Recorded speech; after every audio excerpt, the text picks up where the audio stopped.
I fell in love with organizing because it helped and asked individual Christians and people of faith to think about their relationship with their beliefs and their religious tradition in regard to power.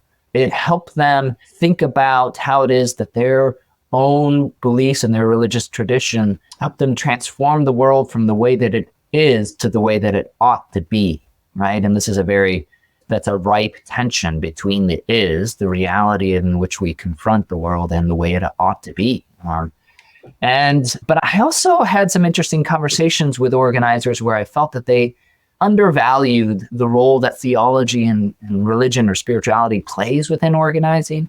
They sometimes saw it in an instrumental fashion, but most often too, there was a sort of underlying sense in which religion and religious beliefs were a little bit too, quote unquote, enthusiastic, a little untamely.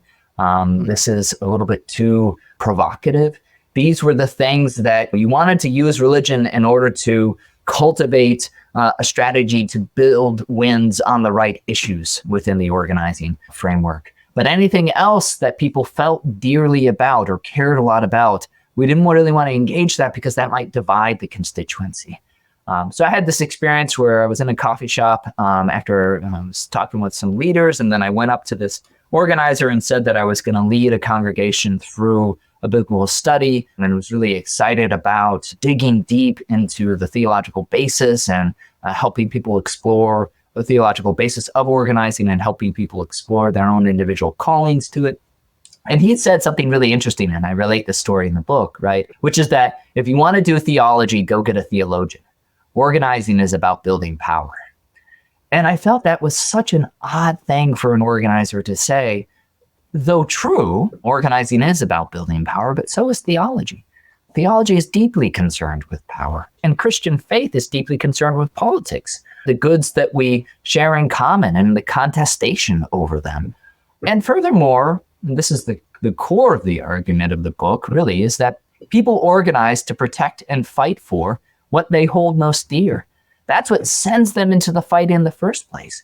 People start organizing. They get angry because things that they care deeply about are threatened or violated in ways that provoke a response from them. And they talk to others about it, and they build relationships. And from those relationships, power emerges, right? Relational power.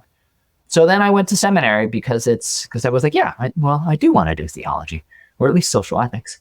And so I went to Union for my MDiv and my PhD, and then I gained a lot more experience in terms of interfaith community organizing with Religions for Peace in the South. Here, I started an anti-Islamophobia program, a public education program in Tennessee, in North Carolina, and up in Minnesota, and just continued to complicate the framework of relational organizing around these questions of sacred values, what we hold most dear, how they play in the organizing strategy, and how that can help us improvise and expand our political theological imaginaries, what we think is politically possible due to our theological beliefs and the roles that theology plays in organizing. So it's foundational. It's foundational to my journey of theological education.